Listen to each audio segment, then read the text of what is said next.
Hi friends, welcome back to my channel. இந்த வீடியோவில் ஒரு இன்ட்ரெஸ்டிங்கான அப்டேட் தான் பார்க்க போகிறோம். 2025 அதிக சம்பளம் வாங்கும் 5 தென்னிந்திய நடிகர்கள் தான் பார்க்க போகிறோம். ஃபஸ்ட்டு இடத்துல பார்த்தீங்கன்னா தெலுங்கு சூப்பர் ஸ்டார் அல்லு அர்ஜுன் தான் இருக்காங்க. இவர் வந்துட்டு புஷ்பா 2 திரைப்படத்துக்காக 300 கோடி ரூபாய் சம்பளம் வாங்கியிருக்காரு. ரெண்டாவது இடத்துல வந்துட்டு தமிழ் சூப்பர் ஸ்டார் ரஜினிகாந்த் இருக்கார்.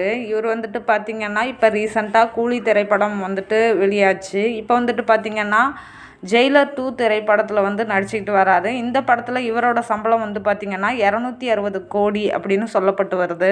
தேர்டு பார்த்திங்கன்னா actor Vijay, famous Tamil actor Vijay. இவர் வந்துட்டு பார்த்திங்கன்னா இப்போ வந்து அரசியலுக்கும் வந்துட்டார். இவர் இப்போ வந்துட்டு ஜனநாயகம் படத்தில் வந்து நடிச்சுக்கிட்டு வராரு. இந்த படமே இவருக்கு வந்துட்டு கடைசி படம் அப்படின்னு சொல்லப்பட்டு வருது. இவருக்கு வந்துட்டு பார்த்திங்கன்னா சம்பளம் இந்த படத்தில் 250 கோடி. அடுத்ததாக பார்த்திங்கன்னா பிரபாஸ். இவர் வந்துட்டு பாகுபலி மூலம் தமிழில் வந்துட்டு ரொம்பவே ஃபேமஸான ஒரு ஆக்டர். இவரும் வந்துட்டு பார்த்திங்கன்னா தெலுங்கில் ரொம்பவே ஃபேமஸான நடிகர்கள் பட்டியலில் இவரும் ஒருத்தர். இவர் வந்துட்டு பார்த்திங்கன்னா ஒரு படத்துக்கு 175 கோடி ரூபாய் சம்பளம் வாங்குறாரு. அடுத்ததாக பார்த்திங்கன்னா தமிழ் ஃபேமஸ் ஆக்டர் அஜித் குமார். என்னதான் வந்துட்டு தமிழில் அஜித்துக்கு ரசிகர் பட்டாளங்கள் ஏராளமாக இருந்தாலும் தென்னிந்தியாவில் வந்துட்டு பார்த்திங்கன்னா அவருக்கு சம்பளம் வந்துட்டு 5வது இடத்துல தான் அவருக்கு வந்து சம்பளம் கொடுக்குறாங்க. இவருக்கு வந்துட்டு பார்த்திங்கன்னா ஒரு படத்துக்கு 160 கோடி சம்பளம் அப்படின்னு சொல்லப்பட்டு வருது.